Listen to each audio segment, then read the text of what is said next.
Continuando com o estudo do Evangelho segundo o Espiritismo, capítulo 3, há muitas moradas na casa de meu Pai. Hoje estudaremos instruções dos Espíritos, mundos de expiações e de provas. Mundo de expiações e de provas. Esta mensagem foi passada pelo Espírito de Santo Agostinho, na cidade de Paris, em 1862. Que eu vos direi que não conheçais dos mundos de expiações, pois que basta considerar a terra que habitais. A superioridade da inteligência num grande número de seus habitantes indica que ela, quer dizer que a terra, não é um mundo primitivo, destinado à encarnação de espíritos ainda mal saídos das mãos do Criador.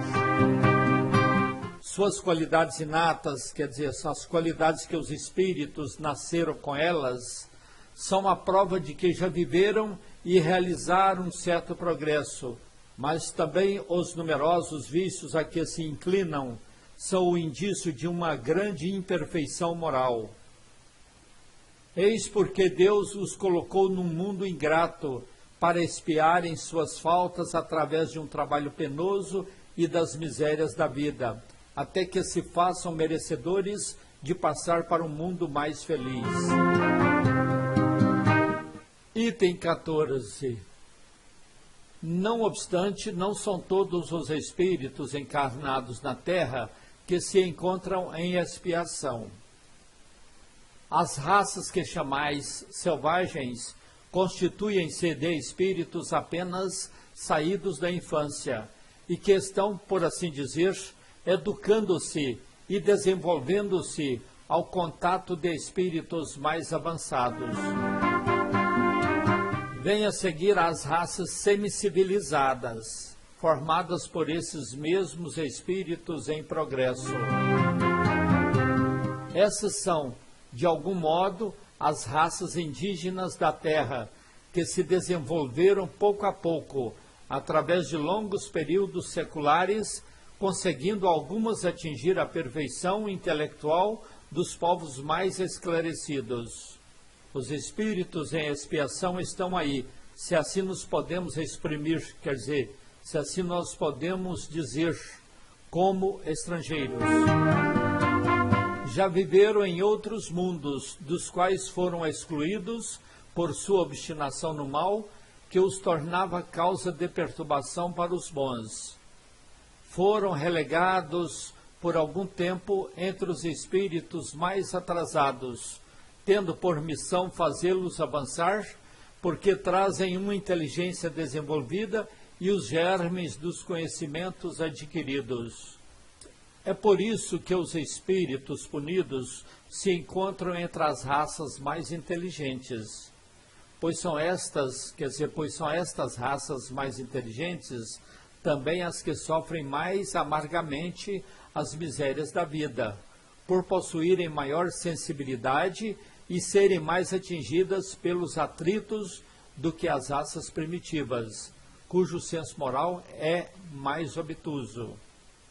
Isto quer dizer, as raças primitivas têm um senso moral mais atrasado, mais limitado. Item 15. A Terra nos oferece, pois, um dos tipos de mundos expiatórios, em que as variedades são infinitas, mas tem por caráter comum servir de lugar de exílio para os espíritos rebeldes à lei de Deus. Nesses mundos, os espíritos exilados têm de lutar, ao mesmo tempo, contra a perversidade, quer dizer, contra a maldade dos homens, e a inclemência, a dureza, a impiedade da natureza. Trabalho duplamente penoso, que desenvolve a uma só vez as qualidades do coração e as da inteligência. É assim que Deus, na sua bondade, torna o próprio castigo proveitoso para o progresso do espírito.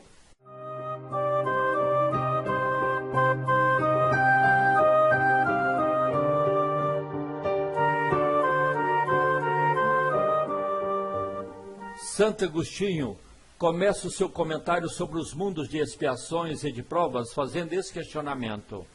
Que vos direi dos mundos de expiações e de provas que já não saibais? E continua falando que todos nós somos habitantes da terra. Esses somos habitantes da terra, nós conhecemos então o mundo de provas e expiações, porque a terra é o mundo de provas e expiações. Ele disse ainda que basta que observeis o mundo em que habitais. Se a gente for observar as características, né, do mundo que nós habitamos, por exemplo, aqui nós temos a superioridade da inteligência em grande número dos seus habitantes. Demonstra que são pessoas que não estão vivendo num mundo primitivo, que já tiveram uma certa experiência, com grande avanço na ciência, na tecnologia. E nessa superioridade de inteligência podemos ver também aquelas pessoas que já nascem com as qualidades inatas, quer dizer, já apresenta certo talento, certas habilidades, que mostra que eles já tiveram experiências anteriores, que eles já viveram uma grande caminhada no processo evolutivo. Mas apesar do desenvolvimento da inteligência, das qualidades inatas, encontramos os numerosos vícios que mostram o índice de grande imperfeição moral. Quer dizer, isso mostra o pouco desenvolvimento moral dos habitantes da Terra, desenvolvimento esse que não alcançou o desenvolvimento intelectual. Então esses vícios estimulam o homem a continuar no egoísmo e no orgulho, buscando vantagens para si próprio ou para o seu grupo. Esses vícios então demonstram o estado de inferioridade espiritual dos habitantes da Terra. Olha a característica comum dos habitantes da Terra, mostrando ainda o seu estado de inferioridade. Maledicência, falando mal dos outros, né, garotas? Vícios, ei, bichinho, vai devagar. Cobiça, tá vendo? O dinheiro desperta isso com a maior facilidade. Desamor, olha a relação, tá no 0 a 0, tá difícil. Rebeldia às leis de Deus. As pessoas procuram ainda não cumprir com as leis da natureza, as leis divinas. Então, devido a esse baixo desenvolvimento moral, o ser humano, os habitantes da Terra, têm a rebeldia em relação às leis de Deus. E para você conhecer melhor isso aqui, é bom que leia no Livro dos Espíritos, na terceira parte, capítulo 1, da lei divina ou natural, especificamente a questão 630. E as questões também do Livro dos Espíritos, 921 e 984. Composição da população da Terra. Analisando o nível de desenvolvimento moral, podemos fazer o seguinte questionamento em relação aos habitantes da Terra. Todos os habitantes da Terra encontram-se na mesma situação de rebeldia em expiações? Quer dizer, todos os habitantes da Terra encontram-se na mesma situação de rebeldia em pagamento de seus erros, em expiação de suas falhas de vidas passadas? O Espírito Santo Agostinho responde esse questionamento mostrando a origem dos habitantes da Terra. Ele mostra que uma parte dessa população é formada pelos espíritos, que podemos chamá-los de espíritos estrangeiros. São espíritos que pertenciam a outros planetas que evoluíram e eles não acompanharam a evolução do seu respectivo planeta, então vieram para a Terra, foram trazidos para a Terra na condição de exilados. Então, são os espíritos em expiações, excluídos de outros mundos devido à obstinação no mal. A título de sugestão, devemos ler o livro A Caminho da Luz, de Emmanuel, psicografia de Francisco Cândido Xavier, especialmente o capítulo 3, As Raças Adâmicas. O espírito de Santo Agostinho mostra também que uma parte da população da Terra é formada por espíritos apenas saídos da infância, tendo iniciado sua vida como espírito na fase humana, talvez aqui no planeta Terra. Para esses espíritos, a Terra foi então o seu mundo primitivo. Outros espíritos vieram de outros mundos primitivos para a Terra, porque aqui já apresentam condições desses espíritos continuar na sua evolução. A outra parte dos habitantes da Terra são as raças semicivilizadas, raças selvagens em via de progresso. Então essas raças são formadas pelos espíritos que começaram aqui a sua existência como espírito, a condição humana, e por esses espíritos que vieram de mundos primitivos para continuar o seu desenvolvimento aqui na Terra. Então esses espíritos, durante os milênios, eles evoluíram, incluindo nesse grupo as raças indígenas, que alcançaram o desenvolvimento intelectual dos mais esclarecidos. Os habitantes da Terra têm de lutar contra a perversidade dos homens, a inclemência, a dureza da natureza, a impiedade da natureza. Têm de lutar contra esse duplo e árduo trabalho que desenvolve as qualidades da inteligência e do coração. Então, os habitantes da Terra, trabalhando com essas questões humanas, com esses problemas da vida aqui na Terra, ele está desenvolvendo as qualidades da inteligência e do coração.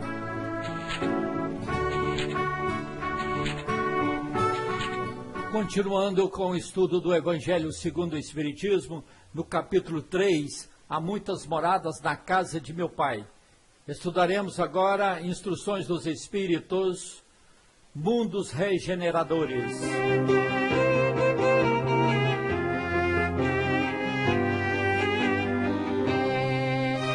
Vamos ver aqui o comentário de Santo Agostinho, feito em Paris em 1862.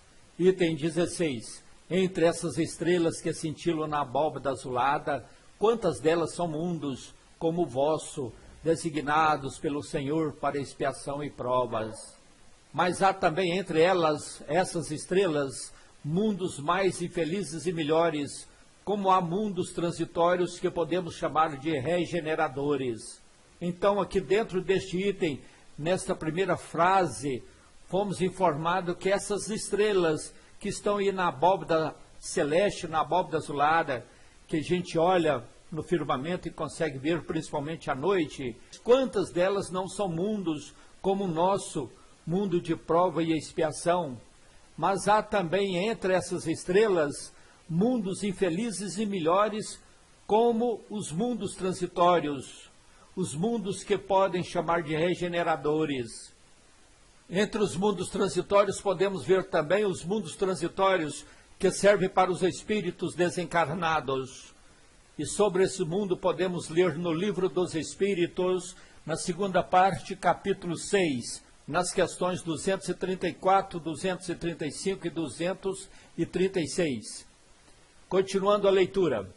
Cada turbilhão, quer dizer, cada grupo planetário, girando no espaço em torno de um centro comum, cada grupo planetário girando no espaço em torno de um sol, de uma estrela que tem luz própria, arrasta consigo mundos primitivos, de provas, de regeneração e de felicidade. Cada grupo desses de mundos girando em torno de um sistema solar tem mundos primitivos, mundos de provas, de regeneração e de felicidade. Já ouviste falar desses mundos em que a alma nascente é colocada, ainda ignorante do bem e do mal, para que possa marchar em direção a Deus, senhora de si mesma, na posse do seu livre-arbítrio. São aqueles mundos primitivos, né, que estão aí nesse sistema aí, participando de todo esse universo, onde são colocadas aquelas almas que estão vivendo as suas primeiras experiências na condição de espíritos humanos, começando a sua jornada evolutiva, já de posse de seu livre-arbítrio para marchar em direção à felicidade, em direção a Deus. Já ouviste falar das amplas faculdades de que a alma foi dotada para praticar o bem? Quer dizer, estas almas que foram colocadas nesses planetas, foram colocadas com grande capacidade para a prática do bem, porque é através da prática do bem que eles conseguem desenvolver os seus sentimentos, as suas virtudes. Mas aí, existem as que sucumbem, quer dizer, mas nesses planetas que foram colocadas essas almas, tem aquelas almas que sucumbem, quer dizer, que fraquejam. Então Deus, que não quer aniquilá-las, quer dizer, Deus que não quer extingui-las, que não quer acabar com elas, permite-lhes ir a esses mundos em que, de encarnações em encarnações, podem fazer-se novamente dignas da glória a que foram destinadas. Deus é Pai mesmo, não tem jeito, gente. Tá vendo?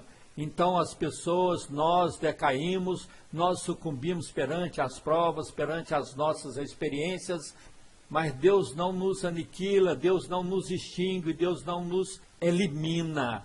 Ele nos dá a oportunidade de, nesses mundos em que gravitam no universo, de melhorarmos, de termos novas oportunidades através de encarnações em encarnações. Vejamos agora o item 17. Os mundos regeneradores servem de transição entre os mundos de expiação e os felizes. A alma que se arrepende neles, quer dizer, nos mundos regeneradores, encontra a paz e o descanso, acabando por se purificar. Sem dúvida, mesmo nesses mundos, o homem ainda está sujeito às leis que regem a matéria. A humanidade experimenta as vossas sensações e os vossos desejos, mas está isenta das paixões desordenadas que vos escravizam. Neles não há mais o orgulho que emudece o coração, a inveja que o tortura e o ódio que os asfixia. A palavra amor está escrita em todas as frontes. Uma perfeita equidade regula as relações sociais. Todos manifestam a Deus e procuram elevar-se a Ele, seguindo as suas leis. Nesses mundos, contudo, ainda não existe a perfeita felicidade, mas a aurora da felicidade. O homem ainda é carnal e por isso mesmo sujeito às vicissitudes de que só estão isentos os seres completamente desmaterializados. Ainda tem provas a sofrer, mas estas provas não se revestem das pungentes angústias da expiação. Comparados à terra, esses mundos são mais felizes e muitos de vós gostariam de habitá-los, porque representam a calma após a tempestade, a convalescência após uma doença cruel. Menos absorvido pelas coisas materiais, o homem entrevê melhor o futuro do que vós. Compreende que são outras as alegrias prometidas pelo Senhor aos que se tornam dignos quanto à morte ceifar novamente os seus corpos, para lhes dar a verdadeira vida. É então que a alma liberta poderá pairar sobre os horizontes. Não mais os sentidos materiais e grosseiros, mas os sentidos de um perispírito puro e celeste, aspirando às emanações de Deus, sob os aromas do amor e da caridade que se expandem no seu seio. Item 18. Mas, nesses mundos o homem ainda é falível, e o espírito do mal ainda não perdeu completamente o seu domínio sobre ele. Não avançar é recuar. E se ele não estiver firme no caminho do bem, pode cair novamente em mundos de expiação, onde o esperam novas e mais terríveis provas. Contemplai, pois, durante a noite, na hora do repouso e da prece, essa abóbada azulada, e entre as inumeráveis esferas que brilham sobre as vossas cabeças, procurai as que levam a Deus, e pedi que um mundo regenerador vos abra o seu seio após a expiação na terra.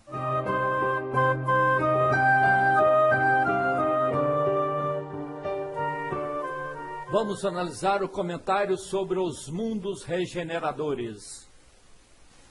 Então nós temos aqui a ilustração de 3 mundos, para a gente poder comparar. Mundo regenerador com o mundo de provas e de expiações e o mundo feliz. Então estamos vendo que o mundo regenerador está entre os 2 mundos, de provas e de expiações e o mundo feliz.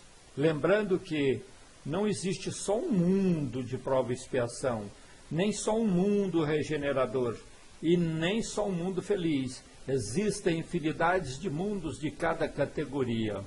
Então os mundos regeneradores são mundos de transição entre os mundos de expiações e os felizes. Quer dizer, o habitante que mora no mundo de prova e expiação, ele conseguiu evoluir além do seu planeta. Ele já não poderá ir direto para o mundo feliz. Ele vai passar pelo mundo regenerador. Consequentemente, um mundo mais evoluído do que o mundo de provas e expiações. Nos mundos regeneradores, lá ainda não existe a felicidade perfeita, mas a aurora da felicidade, quer dizer, o nascer da felicidade, a felicidade já está despertando, já está desabrochando nesses mundos. Consequentemente, esses mundos regeneradores, não tendo a felicidade ainda perfeita, mas lá os habitantes já são bem mais felizes do que os habitantes dos mundos de provas e expiações. Os habitantes dos mundos regeneradores usam corpos de carne e estão sujeitos às vicissitudes. Quer dizer, lá tem corpos de carne, forma humana, corpos que ainda estão sujeitos a doença, a problemas. Os habitantes dos mundos regeneradores estão sujeitos às leis que regem a matéria, que governam a matéria, os cuidados, as regras que devemos ter para a manutenção do corpo, da matéria, ainda continua, da saúde, do bem-estar físico, da aparência.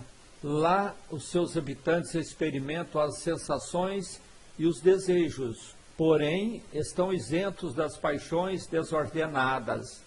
Então, claro, lá a pessoa ainda tem aquela sensação, ainda gosta de alguém, né? Tem desejo de casar, de conviver com a outra pessoa, de ter um relacionamento, tem desejos de adquirir as coisas, tem desejo de usufruir do bem-estar. Só que é um desejo diferente. As sensações, aqueles sentimentos que a pessoa tem de querer as coisas, de querer conquistar alguma coisa, são isentas das paixões. Essas paixões que desordenadas, que às vezes são até doentias aqui no mundo material, aqui na Terra, que essas paixões é que levam a tantos desequilíbrios, a tantos desencontros, a tantas perturbações na relação das pessoas, tanto na relação conjugal, de um modo geral, na relação familiar e na relação social. Essas perturbações das paixões desordenadas, nesses planos regeneradores, já não apresentam mais. Nos planos regeneradores, as pessoas têm que suportar provas, mas estão livres das expiações. Agora, vamos ver essa questão de provas e expiações. Vamos entender o significado desses dois termos, para você entender o enunciado. Muitas pessoas ainda confundem provas do Espírito com expiação. Então, o que vem a ser expiações? Expiação normalmente tem um significado de castigo, de penitência, de cumprimento de pena. Portanto, nós sabemos que Deus não castiga ninguém. Quer dizer, os sofrimentos, os problemas que nós enfrentamos são consequência dos nossos próprios erros, das nossas próprias falhas. Então, esses sofrimentos nós chamamos de expiações. Agora, provas. A palavra prova nós já entendemos como sinônimo de aprendizado para o espírito. Prova não significa necessariamente sofrimento, como é o caso da expiação, mas é a aquisição de novos conhecimentos em virtude de testes, de desafios, de problemas que às vezes a gente enfrenta para obtermos novos conhecimentos, para recebermos uma promoção espiritual, para adquirirmos um estado de evolução mais avançado, certo? Então isso é prova. Então prova está relacionada com o futuro e não com o passado. Agora a expiação está sim relacionada com o passado, porque é consequência de algo que nós fizemos. Por isso nós estamos passando por determinado tipo de sofrimento, de trabalho. Podemos analisar, é uma questão que Allan Kardec colocou na Revista Espírita do mês de setembro de 1863. Ele estava referindo a um candidato que apresenta para obter um grau. Então esse candidato que quer um grau, que quer uma promoção, ele teria que passar por uma prova, um teste. Ele teria que fazer um trabalho para demonstrar que estaria apto a ser promovido, a ter essa conquista. De repente ele faz a prova e toma a bomba. Então ele tem que ser submetido novamente à prova. Nesta segunda oportunidade, neste novo trabalho que ele tem que fazer para obter o grau que ele quer, aí já passa a ser uma expiação. Expiação da preguiça que ele teve, da negligência que ele teve, da falta de esforço que ele teve. Está entendendo bem? Então aí a gente pode concluir que provas, nem sempre ela representa uma expiação. Nem sempre. É simplesmente um trabalho que garante uma promoção para a pessoa. É um trabalho de futuro, que garante um futuro melhor. Agora, as expiações sempre representam provas, porque além da pessoa estar sendo punido por alguma coisa que ele fez de errado, acertando este erro seu do passado, consertando algo que ele fez indevidamente, ele vai ser promovido também. Por isso que as expiações também sempre desempenham um trabalho de provas, certo? Os habitantes dos mundos regeneradores ainda são falíveis e podem recair nos mundos de expiações. De repente a pessoa já merece morar num mundo melhor, já saiu do mundo de provas e expiações, está vivendo num mundo mais feliz, que é um mundo regenerador. Mas chega lá, ele ainda está sujeito às influências da carne, da matéria, porém num grau mais evoluído, mas ele pode recair, ele pode falir. Se ele recair e falir, ele poderá não acompanhar o progresso desse planeta que ele está morando, deste mundo que ele está morando, e poderá falir, poderá recair. Se isso acontecer, ele vai ser levado para um mundo de provas e expiações. Vai voltar para um mundo atrasado, para um mundo inferior ao qual ele está vivendo, porque esse mundo que ele está vivendo continua o seu progresso. Se ele não continuar o progresso, então ele será exilado num plano de provas e expiações, no mundo inferior. Nesses planetas regeneradores, todos reconhecem Deus e tentam cumprir as suas leis. No livro dos Espíritos fala que nós somos governados pela lei divina, pelas leis de Deus, as leis naturais, que são imutáveis, e que o homem só é feliz quando ele tem coerência, quando ele segue, quando ele vive de acordo com essas leis. Se ele começar a viver em desacordo com as leis divinas, ele torna infeliz. Mas nos mundos regeneradores, os habitantes de lá já têm uma visão maior sobre essas leis divinas. Por isso eles tentam seguir e cumprir melhor essas leis, as leis de Deus.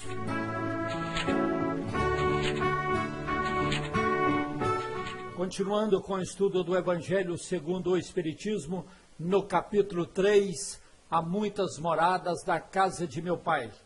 Estudaremos agora instruções dos Espíritos, progressão dos mundos.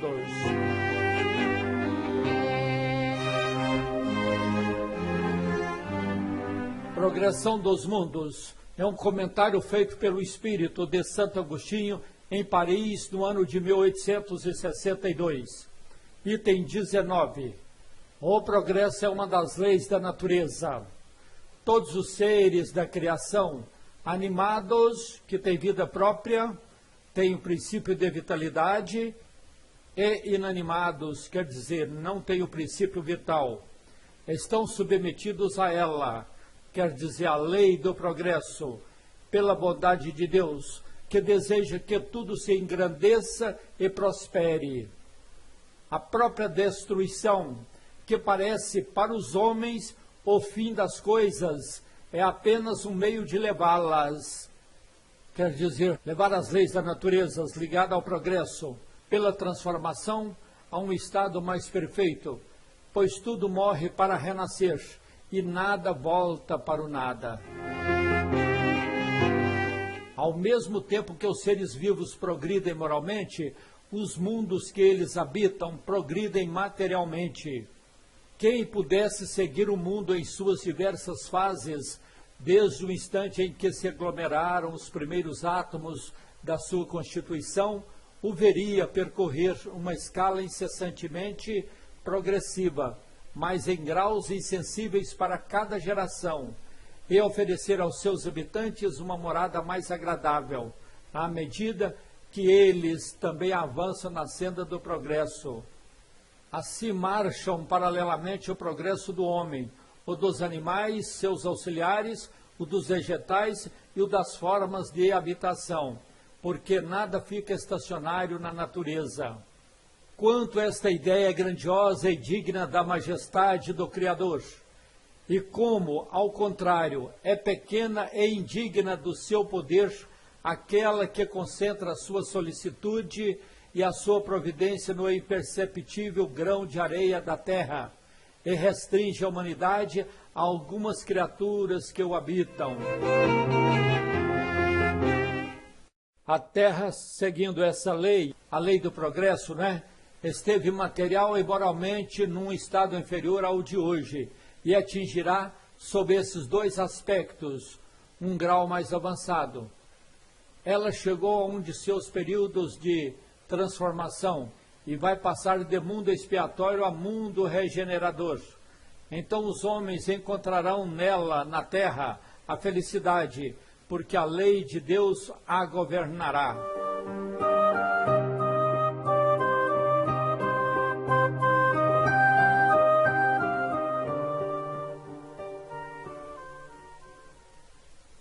Analisando aqui no item 19, esse primeiro parágrafo, então nós vamos ver o seguinte, que todos os seres da criação, independentemente se são seres animados, quer dizer, seres que têm vida, ou se são seres inanimados, quer dizer, seres que não tenham um princípio vital, todos estão sujeitos ao progresso, porque é uma das leis da natureza. Até a destruição, que para nós representa o termo das coisas, o fim das coisas, faz parte da lei do progresso. É preciso a destruição para remover e regenerar. Veja no Livro dos Espíritos, terceira parte, Lei de Destruição, questão 728 e as seguintes. Aqui, nesse segundo parágrafo, está nos informando que a evolução dos mundos, dos planetas, tem grande relação com a evolução dos seres vivos que habitam esses mundos. Enquanto os seres vivos desenvolvem moralmente, os mundos que eles habitam progridem materialmente. E está dizendo também o seguinte, que se alguém pudesse ver a escala evolutiva desse planeta, desde o seu começo, iria observar que nesse processo constante de evolução, esse progresso acontece sem as gerações humanas perceberem, oferecendo então aos seus habitantes uma morada mais agradável de acordo com a evolução desses habitantes. Fica então confirmado que o que caracteriza a evolução dos planetas é a evolução dos seus próprios habitantes. Podemos ver neste parágrafo o quanto essa ideia de evolução é grande e digna de Deus, nosso Criador, e quanto ela é pequena e indigna aos olhos daquelas pessoas que têm uma visão muito limitada da criação de Deus, voltada somente ao seu redor. Analisando este parágrafo, nós vimos que a Terra já foi um planeta inferior ao que hoje é, e que, seguindo essa lei do progresso, será maravilhoso. Os homens desse mundo regenerador serão felizes, porque neste planeta reinará a lei de Deus, o cumprimento das leis divinas, das leis naturais.